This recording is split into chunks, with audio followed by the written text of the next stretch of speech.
Go. Hi, Dan. Hello, Henry. How are you doing up there in Boston? Well, we are having a massive snow day. My children are home from school, and I am home from school. Tufts University canceled classes today, which I have to admit instilled a certain giddiness in me. You know, I was grumpy at the idea of having to go to school, but my kids didn't. And suddenly, when I found out it was a snow day, I'm much happier now. Well, that's all good. Unfortunately, here in DC, we haven't even got the light sprinkling that you need in order to declare a snow emergency in the district. So George Washington University, regrettably, is open, and I will be teaching class this evening. No, I'm sorry about that. Yes, I remember when I was in D.C. I always loved the snow emergencies. You know, you got actual accumulation. You could see white on the ground, and naturally, the entire city shut down. Yeah, we do not know how to deal with snow, and it's weird because we do get reasonable snowfalls here. It's like the combination of the worst of the weather of the south and the north. You get these miserable summers, but the winters aren't that great either. So go for it. Well, it's all Thomas Jefferson's fault. Remember that. Yeah. Well, so I guess I'm Irish, so I figure it's all, so if it's you guys' fault that you decided to build your national capital in the city with some of the least pleasant weather to be found in the eastern seaboard. Well, it wasn't a city when it was built. Was the problem? It was, it's a constructed city is the thing, and this was that compromise. I guess that's right. So anyway, that gives us a kind of a very sort of backhanded way of sliding into the topic of the elections, which I figure have been the topic of most blogging heads for the last several weeks at least. But I think political scientists have something slightly different and a different take on this stuff, and I wonder what you think, and maybe tell me what you think, and then I'll slide into my field. Well, I think one of the things that's interesting to note is basically how not just political scientists, but a lot of people got New Hampshire just completely wrong. The media, was forecasting it as an Obama victory, potentially double digits. Both the Obama and the Clinton campaigns, in particular, thought it was going to be not double-digit victory. But the Clinton people thought they were going to lose. The polls all showed this, which, of course, the fact that the polls were wrong. This combined with a lot of, basically this past decade series of polling and a few mistakes, leads to questions about whether or not polling is accurate or not. And I think, in the wake of the primary, there's also this question about the role of political prediction markets as well, and whether or not they're any kind of useful guide or, sort of useful oracle, for lack of a better word, in terms of providing any kind of insight, looking forward. Well, I think there are a couple of issues there. The first issue is, I think, the issue about polling data and whether it is accurate or inaccurate. And I think that there are a whole bunch of things which were going on, which were particular to the New Hampshire race. But also there's this more general issue that our more public opinion-focused colleagues are increasingly worried about, which is that it's more and more difficult to actually get people on the phone for interview surveys these days. A lot of people use cell phones, and thus the people who you get who are willing to talk to you on landlines tend perhaps to be a not especially representative sample of the overall population. So you try to apply all of these fixes in order to try to minimize the distortion that this causes, but you end up still sort of having to engage, I think, in at least some degree of educated guesswork. And this is a real problem that I think that these people are facing. And on the prediction markets thing, so I guess this confirms some research that Andrew Gelman was pointing to on his blog a couple of weeks ago. Andrew is a very well-known political scientist, but more than that, he's a statistician. And he basically argues, and I think that this is right, that prediction markets do play an important and interesting role, but basically they don't have any magical wand that they can wave. They give you a very nice sort of summary statistic of what the sort of general consensus is about something at a particular point in time. And as a result, when the general consensus is going to be badly wrong, as it was indeed in New Hampshire, political prediction markets aren't going to necessarily tell you all that much that you wouldn't have been able to guess from reading the blogs, reading the newspapers, seeing the commentators on cable TV. And the tracking between the prediction market and the general consensus seems to be pretty clear. The moment at which the prediction markets begin to tank on Obama and begin to hype up Clinton again are exactly the moments at which the exit polls begin to break, at which point so new information breaks into the market that everybody is aware of, not only the people who are trying to speculate. Well, I would say two things. On the polling side, I'm not sure. I mean, you're correct. I mean, this is a growing issue methodologically for our polling colleagues, which is, you're right, an increasing percentage of Americans rely on cell phones as their primary means is their primary phone number. They're, basically off you can't call those using a poll. The one thing, though, I have to wonder is whether this really should have skewed the New Hampshire results, because... No, I agree. I agree. This is a general point. I mean, I'm sorry, I said that, but I maybe didn't emphasize it. Right, and if anything, the bias should have cut the other way, because presumably, cell phone use is probably much higher among younger, let's say, under 30 population. Yeah. And the exit polls, which were relatively reliable, showed that that population skewed Obama over Clinton. That bias should have cut the other way. I have to admit, what I think happened in New Hampshire was, to some extent, the sort of Mickey Kaus observation. This is his, famous Filer Faster thesis, which is the argument that people will incorporate information much more quickly than they used to. They process information, and it goes from news event to consuming the information much more quickly than it used to 10, 20 years ago. And I think that's combined with an additional phenomenon, which is a large section of the turnout was incredibly high. It was incredibly high in Iowa, and it was also relatively high in New Hampshire. I think that's, the fact that turnout was high doesn't necessarily mean that the people who were voting were paying a lot of attention to the campaign 24 hours before they actually went in to vote. So in other words, I think what makes this sort of campaign really relatively interesting, or this might be a new dynamic to political campaigns, is that literally what happens in the previous news cycle has a much more dramatic effect on voter swings than what would have happened prior to that. In other words, the people's voting preferences are much less fixed for a certain segment, for a pivotal segment of the population going into the voting booth.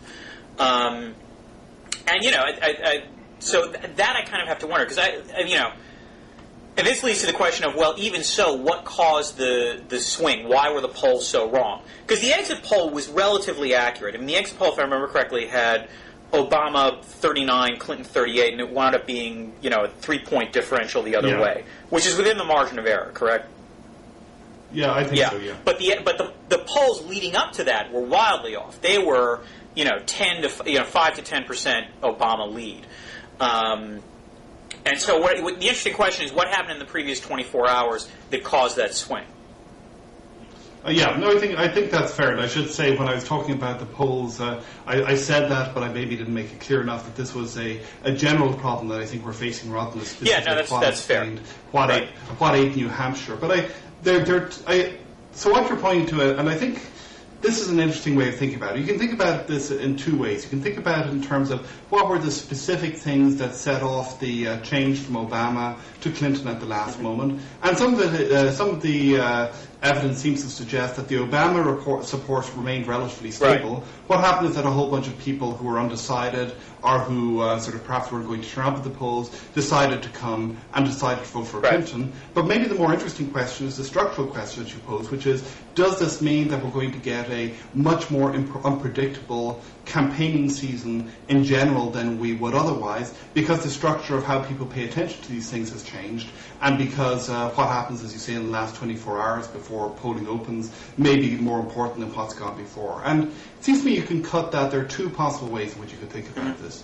One would be to think about this as being a semi-random process, if not necessarily right up to the end, at least to the point where we get all of those major primaries clumping together in a big, in a big and important way. The second way is that you might think about this as being a path-dependent process, which is to say that you get a lot of noise at the beginning, and that noise may skew things very substantially one way or the other, but later events tend to have a much less important impact on the way in which it skews than earlier events. So, so it could well be that we see less noise happening during the next 2 or 3, the South Carolina, the Nevada, and the Michigan primary, although that doesn't matter so much on the Democratic side, obviously.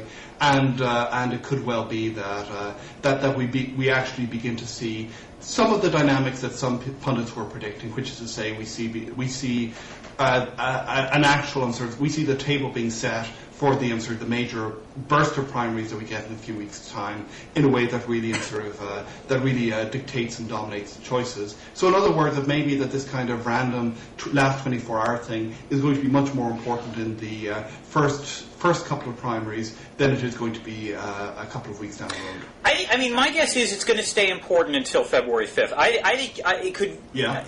Because the problem is that, you know, and again, now we're trying to predict the future, and clearly we're not terribly good at that. You have to think that, you know, it's going to be relatively close in Nevada, and my hunch is that it's also going to be relatively close in South Carolina. So as a result, my guess is Obama gets a slight boost from these next two states, but nothing to, you know, make him the clear front runner again. In which case, there's still massive uncertainty heading into February 5th. Yeah. So, you know, something actually could happen in the 24 hours before the election. Even hell, just the night before. You know, again, I'm of the opinion, for example, that when the Clinton emoting, you know, the night before, I think that did have an effect, because it also crystallized a whole series of things leading up to that about whether or not Clinton had been unfairly attacked for being a woman, or, you know, showing her softer side, what have you.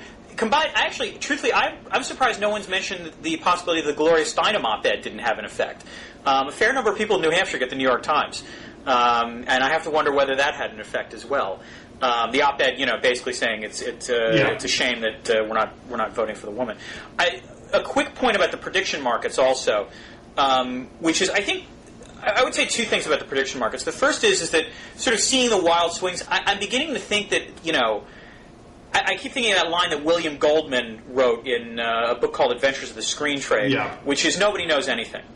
That's his guide to Hollywood, and, you know, part of that is what's going on to some extent now with at least with these at least with the primaries, which is nobody does know anything. It is such a wide open race now and because there is no clear front runner. I mean, there's no, you know, there's no sitting president running, there's no sitting vice president running. It's the first time, I think, since '52. You know, it's an incredibly unusual situation, and so this might be one of those things where political scientists are, you know, at a really deep disadvantage. So that's why the political prediction markets are swinging so widely.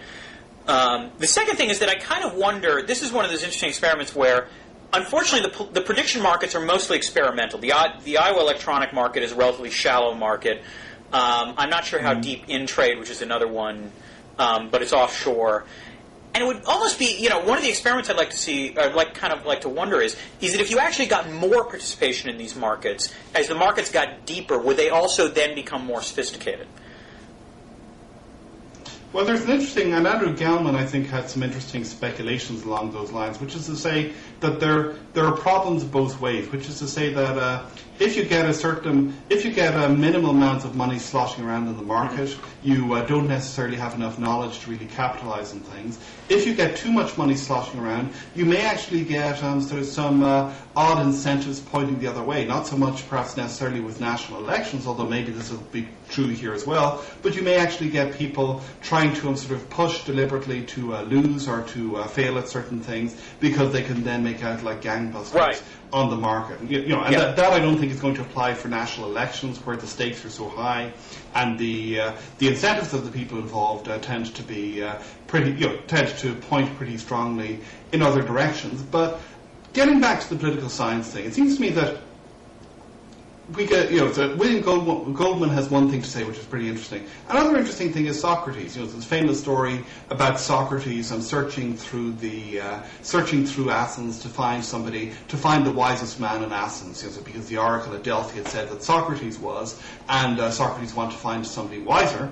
And eventually Socrates finishes up figuring out that he's the wisest, because he's the only person who's prepared to recognize how stupid and how limited his knowledge actually is. And this may be there might be something to be said about political science and political scientists here, which is that the kinds of stuff that the kinds of things that we tend to look at tend to be structural issues. So we tend to try to figure out what kinds of structural variables influence the ways in which things work out this way rather than that way, which can maybe give you a little bit of an edge if you're betting or if you're trying to predict what's going to happen in the future.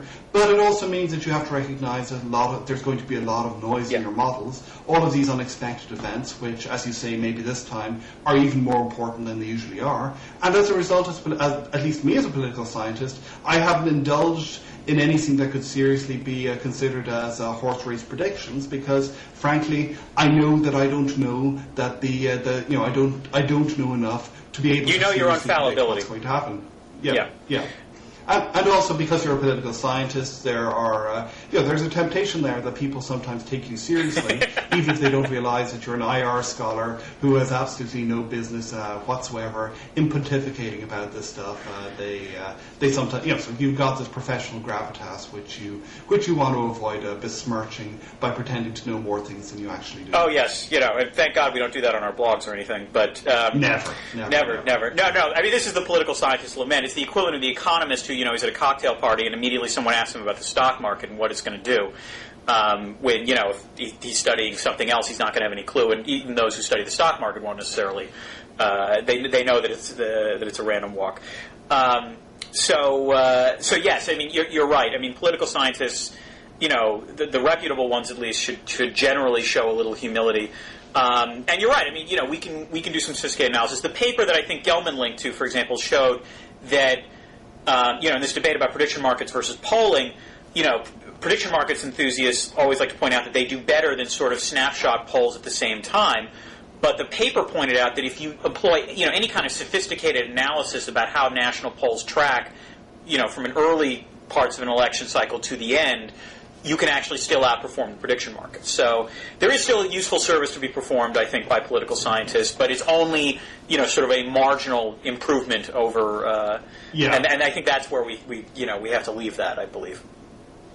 Yeah, I think that's right. But getting back to, and let's move on to the second issue I wanted to talk about, which is getting back to what you said about the way in which Hillary Clinton's not quite bursting into tears things may have had an important impact. And you suggested that it may have had an important impact because effectively it encapsulated this whole discourse about whether she was being treated unfairly as a woman, all of these different things that have gone into the campaign before that. And that suggests, so effectively what she was doing in a sense, she was communicating at least in a semi-coded way, whether deliberately or whether by virtue of just being overcome by the time. She was communicating in a certain way, communicating certain perceptions of the race, and this was having real consequences for the ways in which voters behave. And from talking to you just before we began the conversation, you clearly think that this is something which is changing in some interesting and important ways, and especially so given the dynamics of the Democratic race with the various back and forths between the Clinton campaign and the Obama campaign over race, over gender, over the Iraq War, and Obama's voting record. Do you want to go into that in a little more detail? Well, I mean, what I found interesting was that, and let me step in at the beginning that I actually think part of the reason that Clinton got the bump from that is that I thought the media coverage the week, between Iowa and New Hampshire was pretty much, long knives out waiting for Clinton to, self-destruct. And I think that was part of it also. And then there was the debate where, it appeared like Obama and Edwards were ganging up on Clinton. And then there was the sort of emotive moment, which I actually do think was spontaneous. I don't think she planned it. But, it was affecting. And what's interesting now is also that I think the Clinton campaign is going to pay a small price in South Carolina for things they said during that week. Bill Clinton described the Obama, depending upon who you listen, he talked about Obama's campaign either as a fairy tale or Obama's Iraq plan as a fairy tale, depending upon who you listen. Clinton used the false hope characterization of Obama's campaign. And now, it was attacking the Iraq record. And then, I think most significantly, Hillary Clinton was talking about the civil rights movement. I don't even know how this came up, But, someone talked about Martin Luther King, and Clinton pointed out, yes, but it was Lyndon Johnson as president who passed the Civil Rights Act. That's what mattered, which I think is telling a whole variety of things. But anyway, and then she, the very next time, next campaign stop, she tried to clarify. A lot of Clinton's surrogates have talked about, Obama shucking and jiving, I think was one phrase. Donald Johnson, or is it Robert Johnson, I'm sorry, the head of BET, yesterday made allusions to Obama's, drug past, when he used various recreational drugs. And what was interesting was I thought the Obama response to that one in particular was an accusation that Clinton was rewriting history, was the phrase, which I thought was a brilliant sort of coded message because it was talking about that specific incident, but it was also clearly alluding to all the various Clinton efforts to rewrite the civil rights movement in the 1960s. And my guess is you're going to see Obama surrogates use that phrase as well. That's a coded reference to, see what the Clintons are doing? They're trying to rewrite what happened during the 60s and the civil rights movement.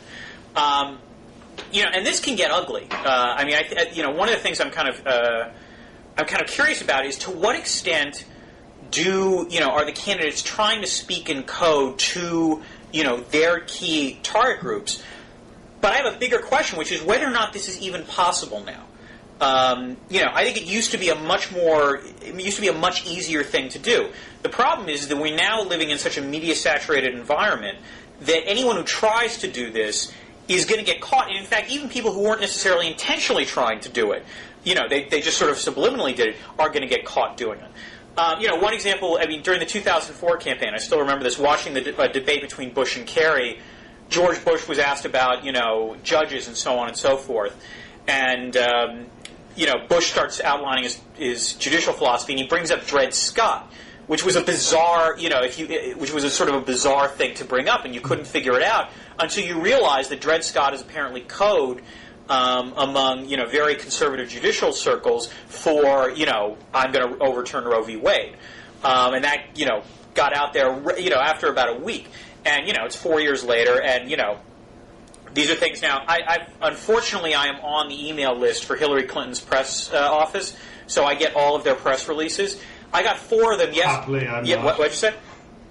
Happily, I'm not. Man, let me tell you, I wish I was you.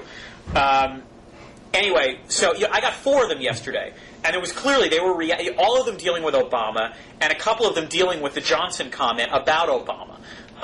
So the fact is that the cycle is moving, is moving more quickly. So what I'm wondering is whether or not this speaking in political code is going to be able to work unless you're doing it literally like hours before the primary. It's a very good question, and I think a lot of that depends upon the question we were looking at, trying to talk about earlier, which is the question of how much attention people are actually paying. Yeah. Because it's pretty clear to me that elites have a much better idea of what the codes that people are speaking in than they might have had 2 to 4 years back. And this is in part because of blogs and the blogosphere. For example, this Mike Huckabee thing, I don't know if you read about this. He has this use on his website of the word vertical. So I'm going to have a vertical presidency, which seems sort of like something bizarre or crazy to somebody like me who's not a Baptist Christian, but which has apparently some strong resonance. Basically what you're saying is that you're going to privilege the vertical relationship with God and the what God's law is, rather than the horizontal relations that you get among human beings. And that's something which I would have never, I wouldn't have known in 1,000 years, obviously, because I don't read Baptist theological tracts for my spare time reading. But how much of this penetrates beyond the elites is something which I'm not quite sure about. And I think that there are a couple of things. It seems to me that some of the language which Hillary Clinton has used, and Josh Marshall has a good post on this, may or may not be sort of speaking in code, may or may not be her trying to get messages across which are subliminal or not so subliminal. Certainly some of the messages that her surrogates have been using have not even slightly been subliminal. Yeah. When you have Andrew Cuomo making that shuck and jive comment, when you have sort of that Johnson and sort of those comments which pretty clearly were referring, despite his later denials, to Obama's drug use. This is something which is not encoded at all. And it seems to me that that stuff which is more direct is sort of much more unpredictable than it was in the past. It's the more genuinely coded references, the Dred Scott type stuff, the vertical type stuff, which I suspect probably still isn't penetrating beyond the skulls of a relatively small number of media and commenters and people who are following these debates. And probably that kind of coded dog whistle message still does get through to some extent because it's not, nobody's going to talk about vertical and Huckabee on the talk shows, whereas people are going to talk about shucking and jiving. No, that's a fair. I mean, that's an interesting point. I mean, you're right. We could almost declare a political science, observation here, which is the further away a supporter is from the candidate, the less in code they will speak. So, the more removed you are from the campaign, but even if you support the campaign, the more blunt you can be in terms of the language you're going to use. And it's interesting that I like the idea that might crowd out. It's possible that could crowd out the more coded appeals by candidates. On the other hand, the counter to that is, if there's one thing that's clear, it's that media coverage likes a theme. They, if they see three incidents happen, that's a trend. And so it can be the case sometimes that if someone on the fringes of a campaign says something outrageous, it allows the media to say, well, they said this, but really, if you see, the past statements for the past 2 weeks, we see that, the husband of the campaign the candidate said this. The candidate actually said this. These are more subtle appeals, but to the same message. So, in some ways, these things might be complementary. It's not clear there's a crowding out effect. It might be the case that if someone says something terrifically outrageous, it highlights the issue all over again. And it's sort of like the George Allen incident with the macaque, where incident, exactly. They're clearly, there are a whole bunch of journalists going around looking for the smoking gun proof that he was racist, and this gave them the hook they could hang their story upon. And you have John Edwards with the sort of the grooming video, which so it's the same basic thing. You have these journalists out there. They very often have a narrative in their head about what's happening, and they're looking for confirming evidence. The hook that they can hang on. Yeah, I mean, as much as I like to critique the media about this is how all people are. We're all hardwired to look for these kinds of narratives, and we're going to look for confirming evidence, and we're going to somewhat dismiss disconfirming evidence. And unless there's a real radical event that throws everyone for a loop, that's the way unfortunately things go. Which is not to again quote William Goldman, life's not fair. The other side of that, though, is that I think that some of this, and I had a conversation recently with a couple of journalists about this, some of this I think has to do specifically with the way that the US press works, which is to say that you must have had the same thing, that you get a journalist calling up, and the journalist is looking for general insights on this, that, or the other, or so they say, but they're clearly looking for a specific quote that says X. And the reason for this is that in a US newsroom, you cannot make a sort of an opinionated statement unless you do it by surrogate. You have to do it by proxy, exactly. Unless you can get sort of renowned political science professor Dan Drezner to say it, you can't say it in your article. Right. Whereas if you were a British or a European journalist, you probably could get away with it. So I think that this is a somewhat similar phenomenon, that if you have a narrative in your head that says that X person is really behaving in a Y way, you need to have that hook. You need to have that thing in order to persuade your editors that you can do this. Yeah, my favorite. I still remember this in about 2004. I got a call from a reporter who wanted to talk to me, who began the conversation with, "Well, as a Bush hater, I would like to, get this." Which, I mean, fine, whatever, but it was just sort of one of those. It was clear that the reporter wanted as a Republican, I condemn President Bush for X kind of quote, and it was just sort of amusing that they were that overt about it. I mean, I'm not sure that the difference between European and American reporting is going to be that stark, because even in the European context, there's still going to be the look for expertise quotes, if nothing else, confirming what the reporter thinks. It might be a little more sotto voce, or might not quite be as the demand for that sort of thing might not be as high, but I think you're still going to see it in the European press as well. But apparently, at least according to the conversation that I was part of, not to the same extent. This was a specific discussion between two people who had two journalists who had different perceptions of the different systems. Well, let me ask you a question who had experience in both. Before we move on to our next topic, the one thing I'm wondering is, I mean, look, for the past week now, or since New Hampshire, the Democrats, particularly been in kind of this kind of race-gender question of, what's more important, having the black candidate get the nomination or the female, the woman candidate getting the nomination. I think this is going to be, I don't think this is going to die down anytime soon unless there's some kind of news, peg that can sort of, leap this kind of thing. After the South Carolina primary, there's going to be clear questions about whether or not the African-American community voted with Obama, what were the reasons for it, and so on and so forth. I'm not sure, in the long term, is this going to be debilitating for the Democratic nominee with whoever wins it? Maybe. I think it depends on the depths of the bitterness. Yeah. So if people start saying really unforgivable things to each other, that could sort of have some significant impact down the road. But I'm guessing probably not, at least on the basis of what has happened to date.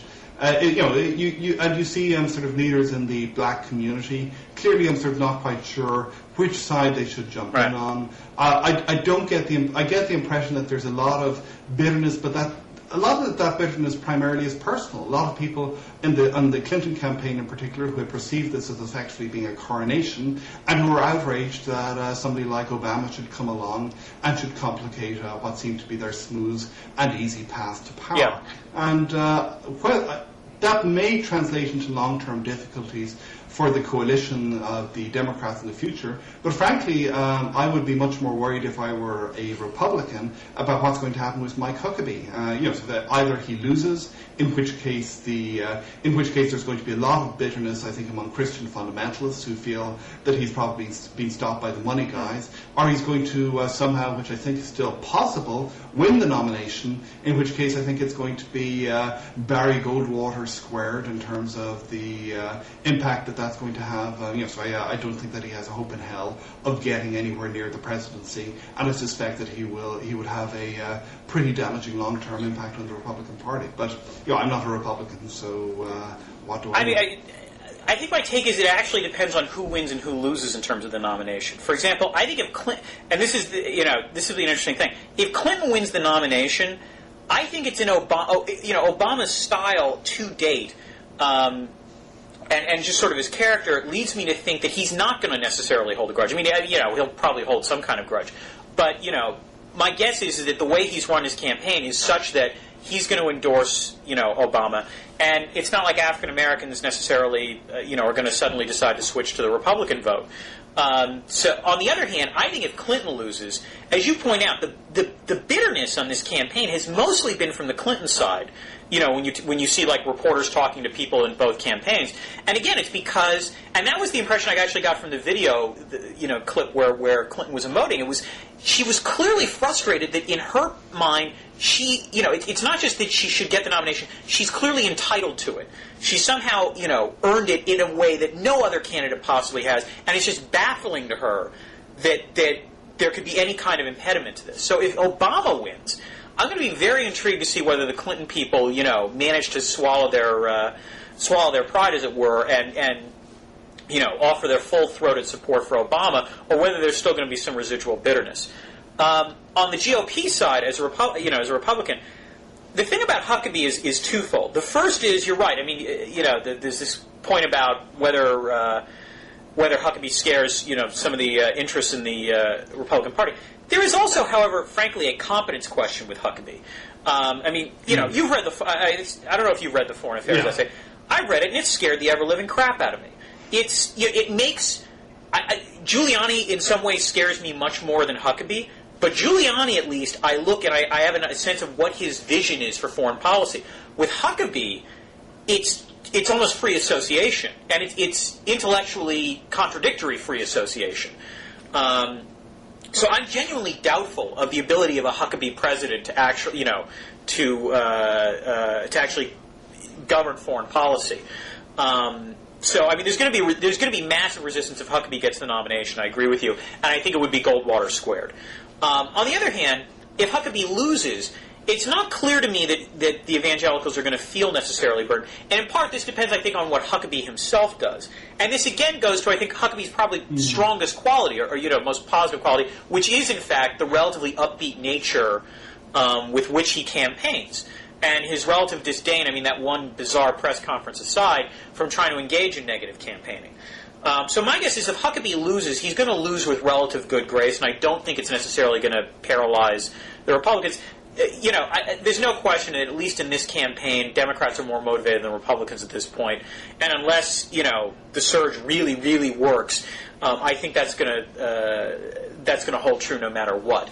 But I think if Huckabee loses, it's not quite the Goddardammer run necessarily for the GOP.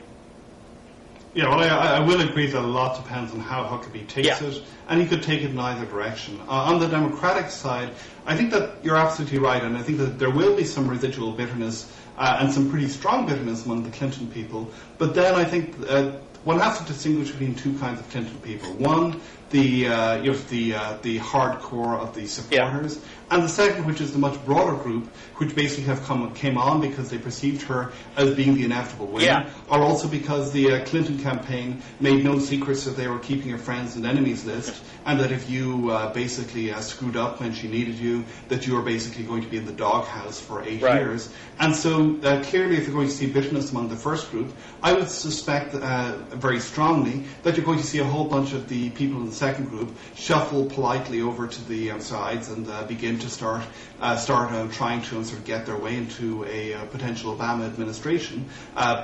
Because in large part, I think if Clinton loses this time, she's shot her bolt as a presidential candidate.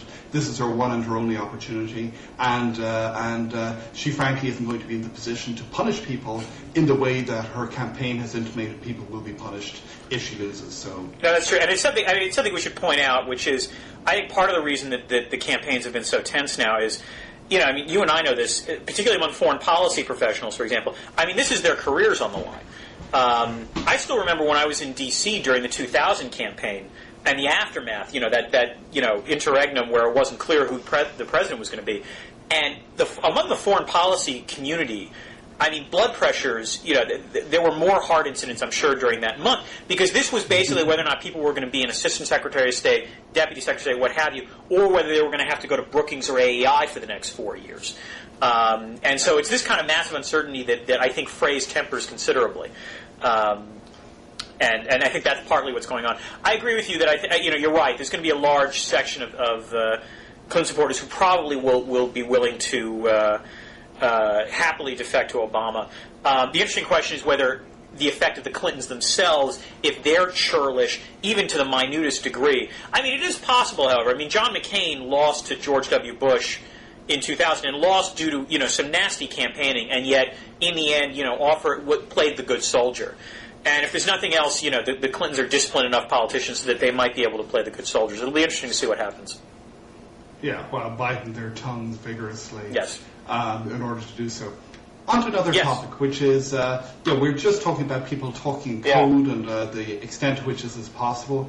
Well, we've seen, obviously, in the last couple of weeks an interesting development for libertarians, where the libertarian candidate for the Republican nomination, Ron Paul, seems to be, in some measure at least, associated with a bunch of newsletters which went out under his name, and which went beyond speaking in code to stuff which was more or less overtly racist, homophobic, and expressive of some pretty unpleasant, some pretty unpleasant ideas. And, there's a big question mark as to how much of this stuff, if any, Ron Paul himself wrote. People have suggested strongly in the libertarian community that Lew Rockwell, who's a well-known sort of libertarian stroke paleo-conservative, was responsible for a lot of this stuff. But it's an interesting question then, sort of how much should Ron Paul be held to blame for the stuff which he at least passively allowed his name to be associated with back in the 1980s and early 1990s, and to what extent should he be forgiven? Yeah, my take on this is pretty simple, which is I think he deserves a fair amount of blame. My gut, my instinct says he probably didn't write most of it, but to take a libertarian perspective on this was his enterprise. He owned it, I'm pretty sure. He profited from it. So, ergo, my guess is he has to also, deal with the liabilities, political and otherwise, that come about from it. If we're going to take Ron Paul seriously as a candidate, what does it say that Ron Paul, ran this newsletter, was willing to put his name on it, and yet claims he never read this sort of stuff? that's not necessarily someone I want to be president, because as president you've got to have a lot of things where you oversee. It doesn't speak well necessarily for oversight, for lack of a better way of putting it. I think the thing that I find surprising is that other people were so surprised about this. If you take a look at the Reason blog particularly, and the Reason folks who are relatively enthusiastic about the Paul campaign. As someone who read a little bit about what Ron Paul had been arguing about in various debates and so on and so forth, this guy seemed to be much more of a conspiratorial nutcase than he did sort of a tradition or a true blue libertarian. And actually, I think this speaks to something. I mean, Jamie Kirchick, who wrote the piece, had an interesting sentence, I think, that sort of highlighted this point, which is that the libertarians who are writing for the Ron Paul newsletter are not like the, I think, what was it, the urbane libertarians at the Cato Institute or the libertines at Reason magazine. And this points up, I think, a sort of, if you take a look at the genealogy of the libertarian movement, some unfortunate associations, in the past, which is there's an aspect of libertarianism that, just genuinely believes, in free markets and generally minimal state involvement, based on principles of liberty. The problem is that there are also ways in which those ideas can also be used by people who, advanced segregationists who are very suspicious of large corporations, the Council on Foreign Relations, the Trilateral Commission, what have you. And this gets associated with sort of libertarians who generally supported the segregationists during the Civil Rights Movement because it was associated with movements towards federalism. And this is, let's face it, a relatively unfortunate association now, which brings up the point that, is in my imagination, or does basically every political party or political movement get brought down by the South? The Republicans have been having to deal with this now because of coded appeals that were done during the 70s and 80s. The Democrats, of course, had a much longer history of being associated with the South, and now the Libertarians have to deal with this. So you think this is basically an old legacy coming home to roost? Yeah, I mean, Well, go ahead. Yeah. No, go ahead. No, I think that's probably right. I mean, I look at somebody like Ron Paul, and my guess is too that he didn't write most of the stuff, any of the stuff, but the fact that he let his name be associated with it, and I suspect that he did know more about it than he is letting on at the moment, also makes it seem to me that he's unfit to be president. Frankly, I think he's unfit to be an elected representative in any sort of major, serious policy-making capacity whatsoever, because these are some really, really, really nasty people.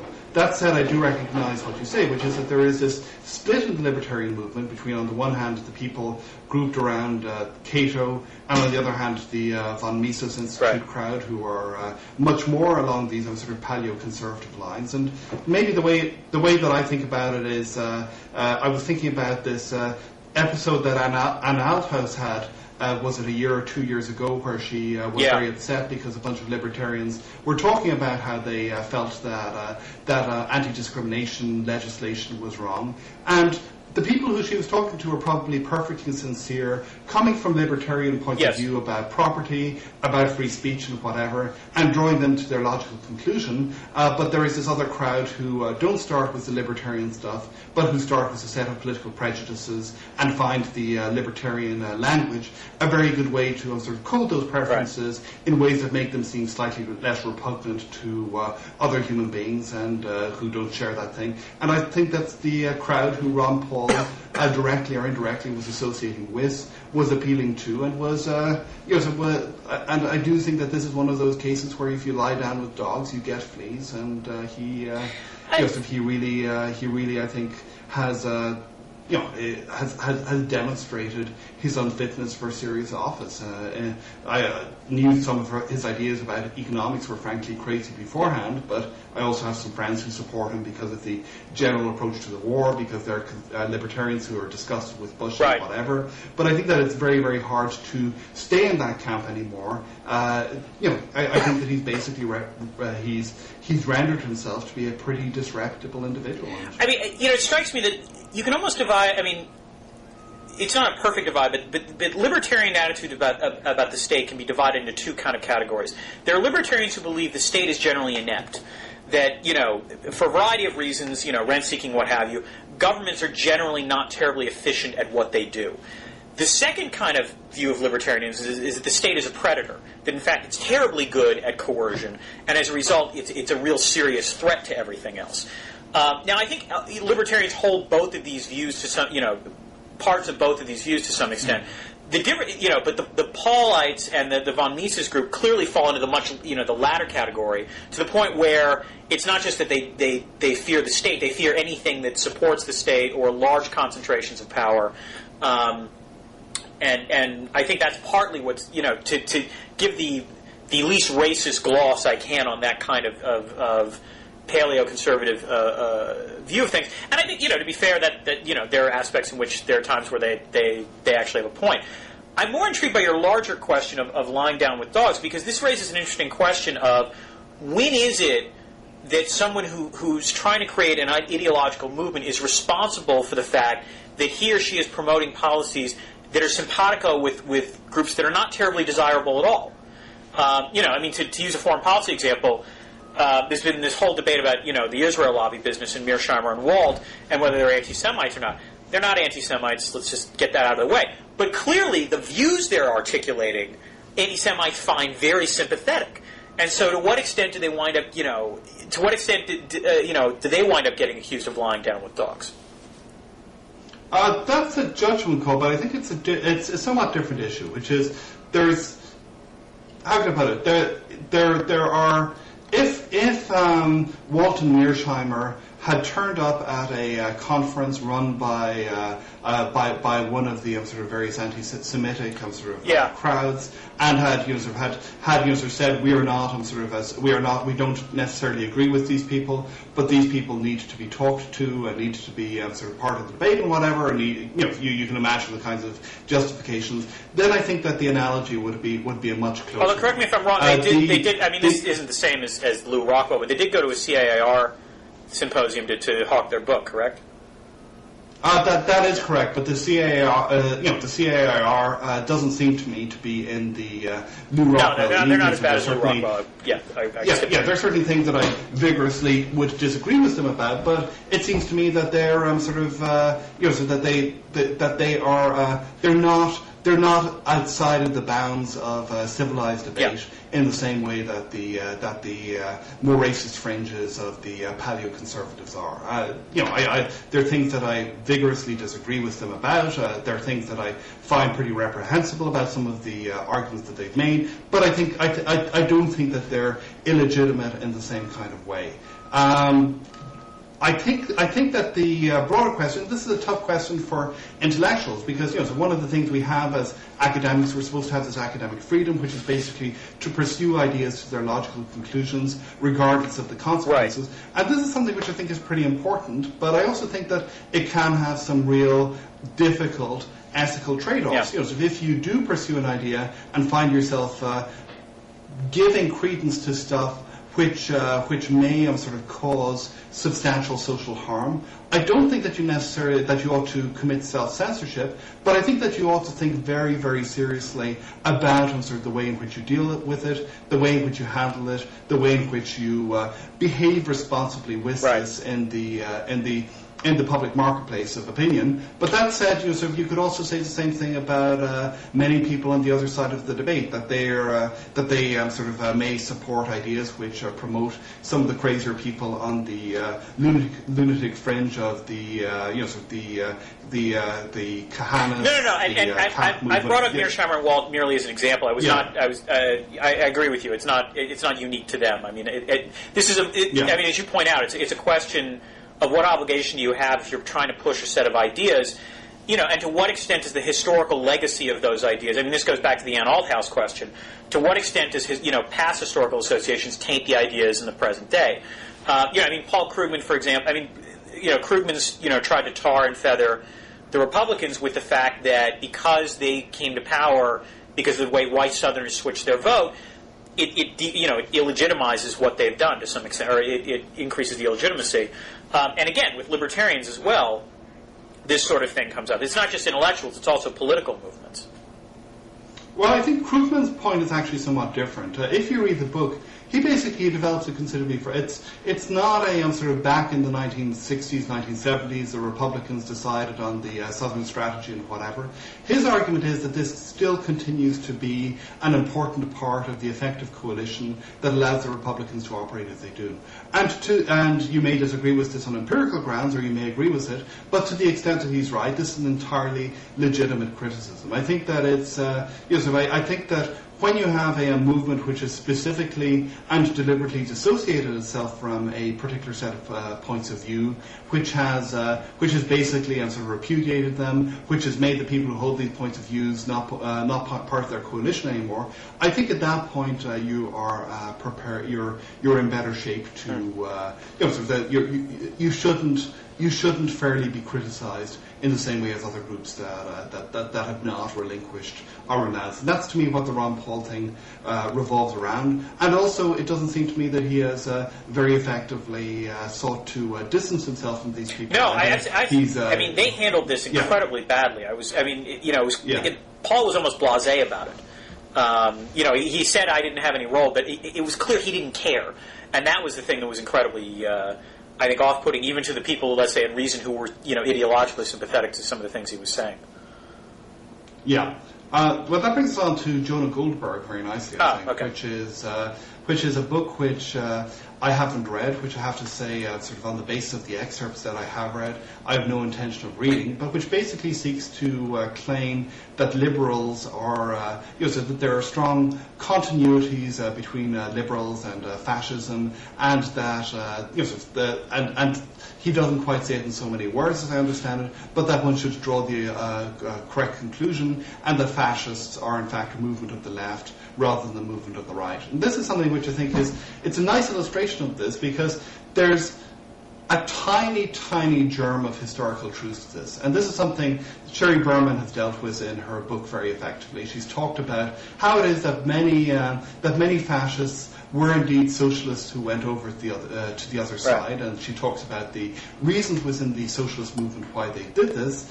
But it's also very clear that this is something like, on a much more unpleasant scale, this is something a little like the ways in which many Trotskyists of the 1960s decided to become neocons in the 1970s and 1980s. That is, so now clearly, let me make it emphatic. I'm not drawing any any analogies whatsoever between neocons and fascists beyond this this similar movement from the left to the right, so that you can trace certain aspects of the ways in which neocons think to Trotskyite debates about the new class and whatever. Right. But to say that if you tried to claim that the neocons were a movement of the left, you'd be talking smack. And I think that Jonah Goldberg is clearly talking smack, and is talking an educated smack, but maybe you, from the basis of what you've read about this, because I understand that you haven't read the book either, may have a different point of view. I mean, we talked about this before. I mean, Ross Douthat, I think, has a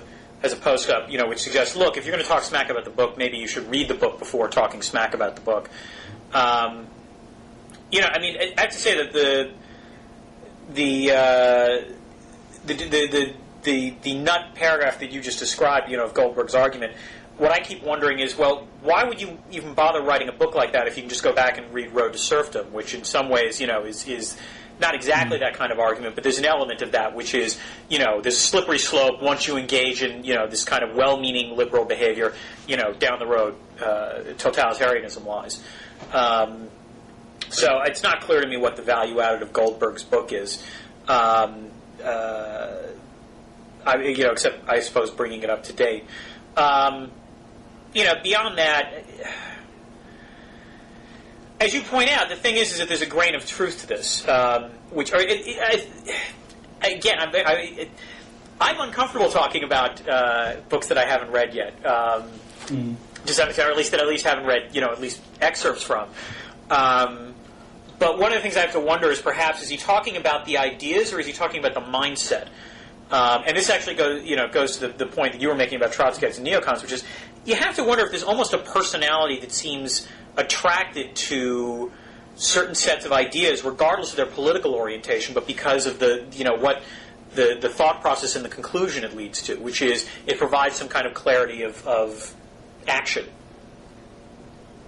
I think there is a personality, but I don't think, at least from what I've read in the way of excerpts, that there's much of that kind of argument. I think Goldberg's argument is more along the lines of, Hitler was a vegetarian, and vegetarianism and various aspects of this of this good food culture were part of Nazism.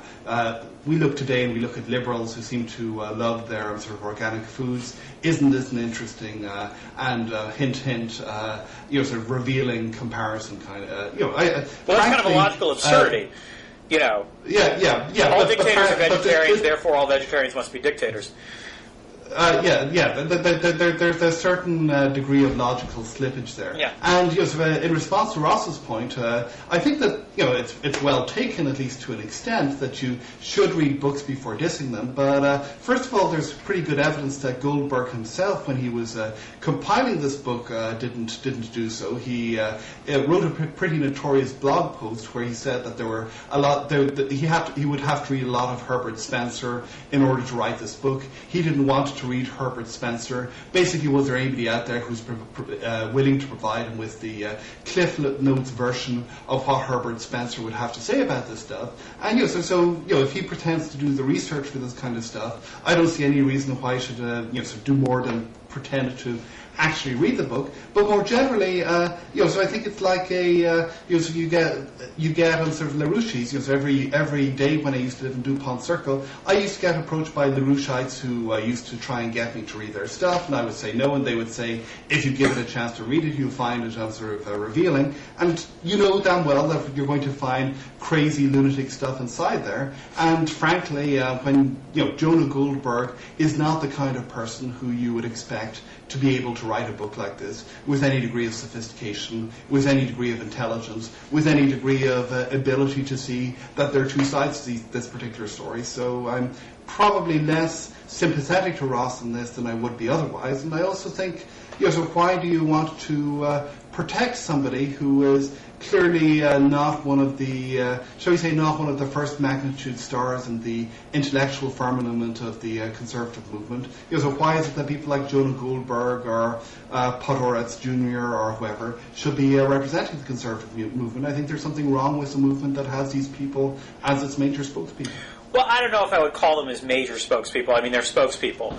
And you're right. Well, there is something a little disturbing about the fact that we're talking about sort of second generation as if it's a dynastic kind of story. I mean, I guess I've blown hot and cold on Goldberg over the years. I think he makes some interesting points every once in a while. And let me put it this way: I guess I take him seriously enough so that I would want to read the book before deciding, yeah, this is probably crap, or no, there might be the germ of an interesting point. I guess I don't put him in the Ann Coulter category of can automatically dismiss. So my take is, I want to read the book before articulating a more serious viewpoint. As to the larger question about the state of the intellectual right. I mean, look, there's no, I think that state is clearly a function of the right actually having been in power for, 10 years or so, and stretching back to Reagan, at least having some kind of, influence for the past 30 years. It's not terribly shocking that the intellectual movement has kind of run its course, much like, the Democrats, from about the New Deal coalition to about the late 60s ran aground as well. I am kind of intrigued. I think Rehan Salam and Ross Douthat actually are going to have a book coming out on where the right should go, from here on in. And I think this is one of those times where occasionally, having a moment out of power is, being out of power is good for ideas because it allows people to think more freely. And so the less I think that conservatives are attached to government as a libertarian, this might actually be a good thing for the promotion or articulation of new sets of ideas. I think we'll see what happens going forward. But I think my take on Goldberg is that because I haven't read the book, I'm going to give him, the due respect of saying I need to read the book in order to take it seriously. So, I want to move on. Okay, well, I guess my take is, as my co-blogger Daniel Davies said, he's not so much in need of intellectual charity as an intellectual Marshall Plan.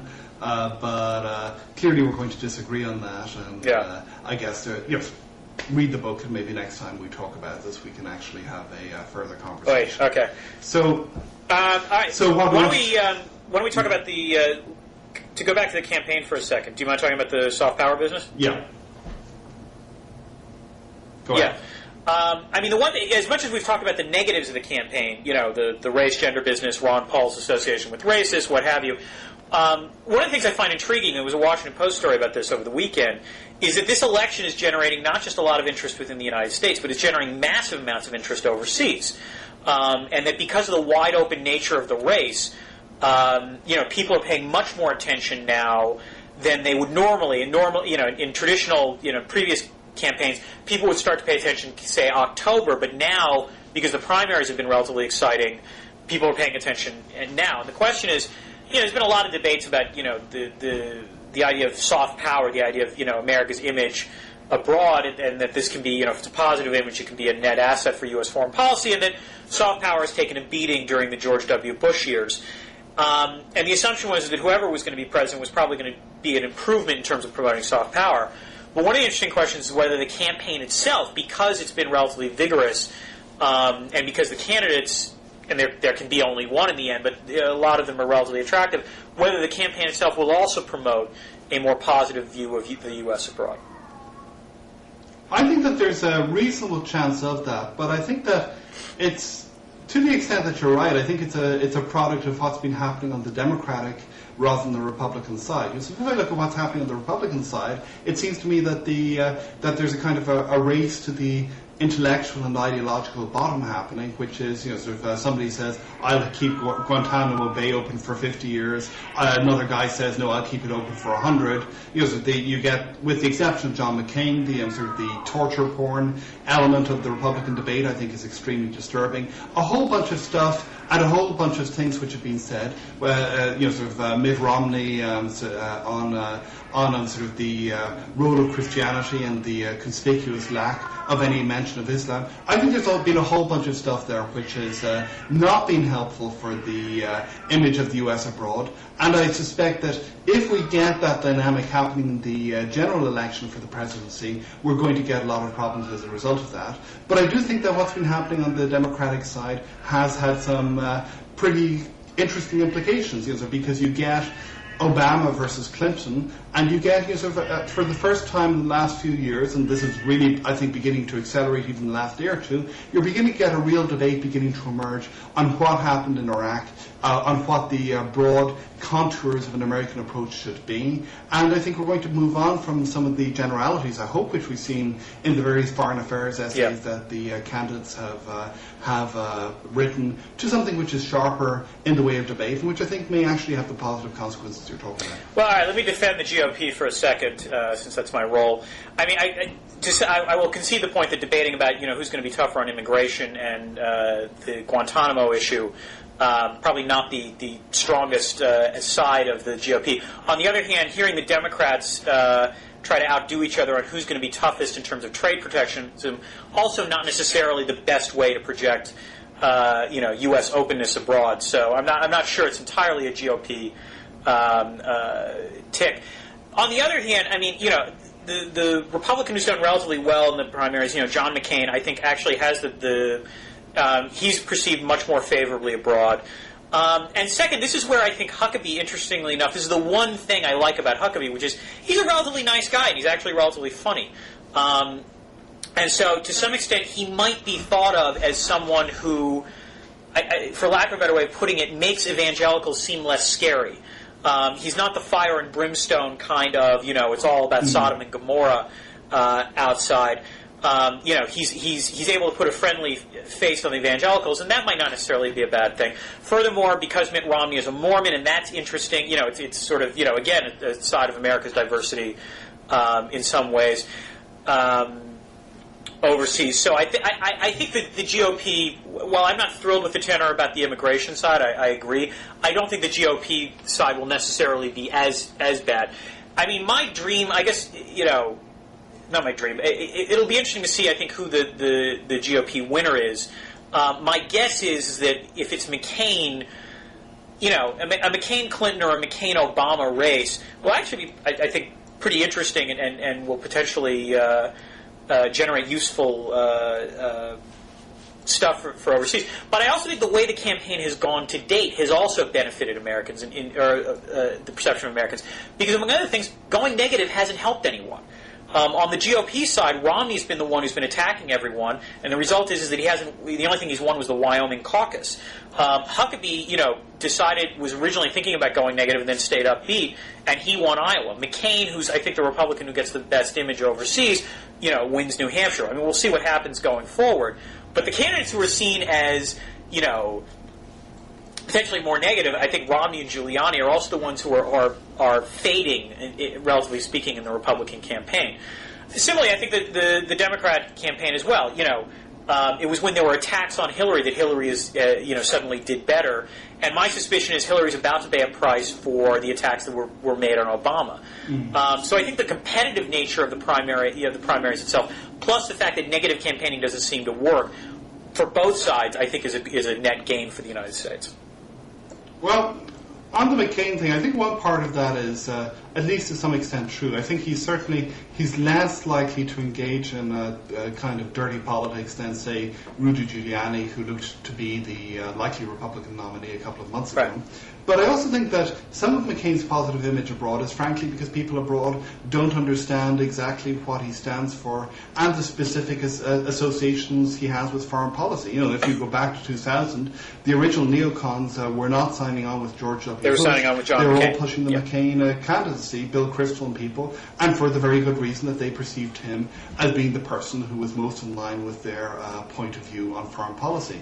Now, clearly there's been some divergences since, again, especially over the issue of torture, where while I think McCain could have played a much more proactive role, he at least hasn't signed on directly in the way that many other Republicans have. But when you see him say things like, somebody asks him a question about whether we're going to be in Iraq for another 50 years, and he says, no, it's, I'm going to go up to 100 years. That's not necessarily the kind of thing that is going to win him friends and influence people outside, because frankly, I think the perception of the world opinion, insofar as there is such a thing as world opinion, is that the US and sort of willingness to jump in wholesale into other societies to try and remake them has been an almighty and unmitigated disaster.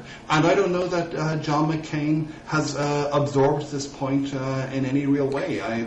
My worry is that if he did become elected president, that he would engage in other forms of adventurism, which I think would have a disastrous effect not only for the American public opinion, for public opinion about America in the world, but also for America and for the world.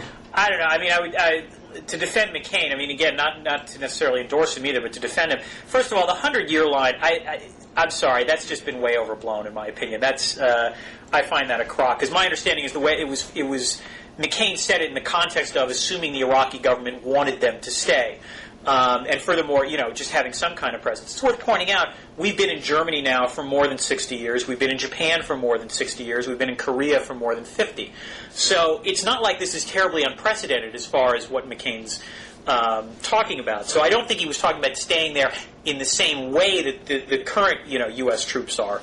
This is assuming that we actually have a viable Iraq government and some kind of viable state that actually just wants us to maintain a more minimal presence. Second, if you take a look at where McCain talks about intervening, and he did this in Europe, I might add, because I heard him speak live at this point. He's talking about intervening in places like Darfur, which not necessarily, that might actually draw a fair amount of sympathy from, a fair slice of the world that accuses, the U.S. and other established powers of only caring about, let's say, strategic parts of the globe. So I would disagree. I mean, I think McCain is looked at certainly as someone who wants to pursue a more activist foreign policy and potentially, use U.S. force in ways that, certainly more comfortable with the use of U.S. force. But, on the other hand, he's trying to address trouble spots that, let's face it, it's not like pre-existing, or the status quo is necessarily terribly wonderful either. I mean, you're right. I think he does have the millstone of Iraq tied around his neck. But I also think McCain deserves some credit for, endorsing the surge strategy at a time when it was clearly politically costly to do so. I mean, that cost him the front-runner status, in my opinion. And yet, 9 months later, no, the surge hasn't produced, magical results, but there's no doubt that life in Iraq is considerably better in terms of security now than it was a year ago. They just passed a law, dealing with the Ba'athis, although we'll see what that amounts to. And at least the surge has accomplished the military goal of hopefully creating a political space. Now, whether that political opportunity will be seized by the Iraqis is another question entirely. But again, I mean, this is... I think that he deserves credit for sticking to a position that was unpopular at the time, that cost him politically, and now hopefully, interestingly enough, we'll see if he reaps the benefit from it. Yeah, well, frankly, I have strong doubts as to whether that kind of interventionist policy is going to be possible in the same way for the US without paying a major cost in public opinion in the future, whether it's McCain, whether it would be Obama, whether it would be Clinton. But no, and I concur with it. I mean, this is not going to be an easy sell in a general election. And it'll be interesting to see what happens once you get to a general election about debates about the use of force. Yeah, I have to go now, okay. So maybe we can wrap it up here. Absolutely. Pleasure as always. Great to talk to you. Okay, take care. Bye. Okay, bye.